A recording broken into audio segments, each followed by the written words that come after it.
Started drinking in 86. When the sign get a line, better start fearing while we singing now. There will be the day we know who's down and who will go. By the time I get to Arizona, Oh, yeah. by the time I get to Arizona. Public Enemy, ladies and gentlemen. Public Enemy. We're in Arizona, if you hadn't figured that out. We are at 113 to Yuma, actually. So not quite, I suppose, what it could be, but I'm excited. Never been to Yuma before. And we just passed through Gila, Gila. home of the Gila monsters, believe it or not. Apparently, I did not know this. There is a home. Well, they have to come from somewhere. I suppose so. All right. Hi. You might see me make pain faces from time to time. That is because a few days ago, while staying in Phoenix yesterday, No, it was the day before. A few days ago, I fell off an aerial yoga swing. A sex swing. It can be used for sex. That is true. We could call it a sex swing. It is not marketed as a sex swing.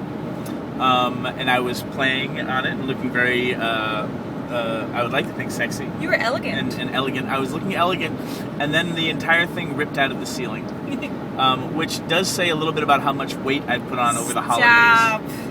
No. So, luckily I was not hurt, other than just really slamming my hip and my shoulder blade down really hard. And a little bit of bruised ego in And there. a bruised ego. But we were lucky in that only moments before, a minute or four before that, I was hanging from my feet from it like a bat.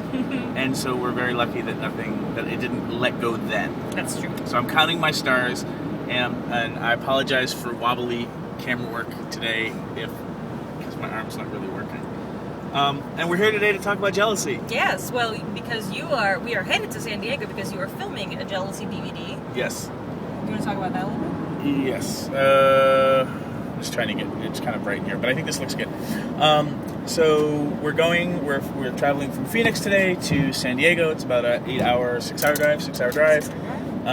We're going to meet a good friend of mine and lover, Kamala Devi from blisscoach.com. And we're going to film a jealousy DVD, a DVD on how to manage and handle jealousy. And because Reid and I obviously have an open relationship, and What? You're seeing other people? I thought it would be appropriate to talk about jealousy and how we deal with it. Yeah, and it's not just open relationship people that deal with jealousy. Nope. It happens in the workplace, it happens in monogamy, it happens in the school. I dealt with it with my book. I still deal with it with my book all the time. Say more about that. Well, I think that when I was researching publications, when I was doing market research, I was coming across a lot of authors who were having these kind of wild success stories of getting, 3-book deals and, movie options and all these things that just, it made me feel like I wasn't good enough. It made me feel like, oh, well, then, why am I doing this on my own? Why am I not, getting movie options? Why am I writing a book about lesbians instead of about teenage vampires, So... Because lesbianwerewolves.com rock! I know, but still, like the mass appeal part, it made me feel like I was less than because I wasn't writing these, HarperCollin's teen smashes. Even though that's not what I want to write, but, it's hard not to feel jealous of people who are finding, like, staggering success right out of the gate. That's all. And technically, and you'll figure this out when you watch our jealousy DVD, I would call that envy, which is the kissing cousin of jealousy, in that envy to me, jealousy means I want that person out and me in. And this is just my definition, your definition may vary. And envy is I don't necessarily want that person out and me in, I want what that person's having. Yeah, that makes sense. Sure. So I don't think that you were in some sort of voodoo way wishing upon those other authors ill, but you were like, I would like that at some point. That's actually true. It's interesting because envy, the word envy seems more dire than the word jealousy. Jealousy, it's like, I'm jealous of you for that fabulous hair you got, whatever. Like, you don't hear people saying envy in, like, kind of a casual way. Mm-hmm. But it does seem like envy actually seems, according to those definitions, a little bit less malicious, right? Yeah. And I think it also goes to point at in our culture because in our culture especially, jealousy means something's wrong with your relationship. Sure. Jealousy is supposed to be avoided at all costs, whereas, for example, in Latino culture, jealousy is how you prove that you care. Yeah, I don't think that jealousy for me necessarily means that something's wrong, but I do find that jealousy is something that I try and avoid, or at least I want to feel like I should avoid, right? It's like dire hunger or painful thirst. It's like you need to fix something, and so it feels like I don't want to experience jealousy because it hurts like a motherfucker, obviously.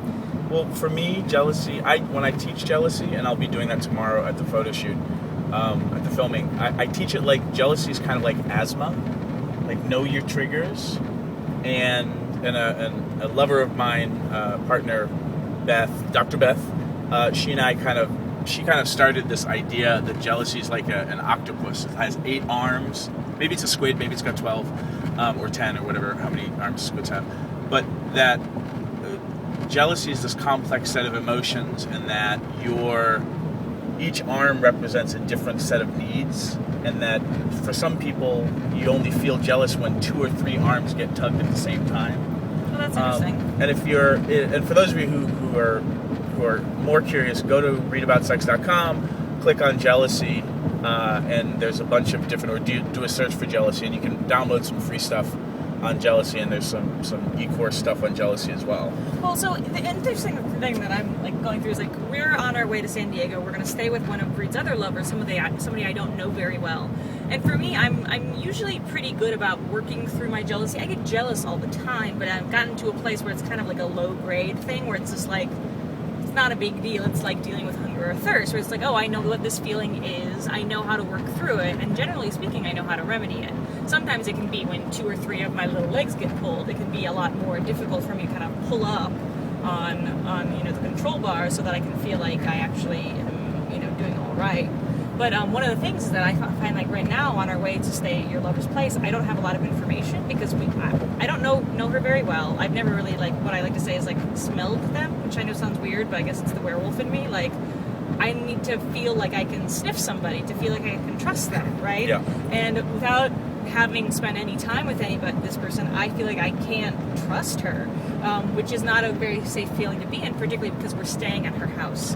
So we're beyond our 6-minute limit. So I'm going to end this recording here as a cliffhanger.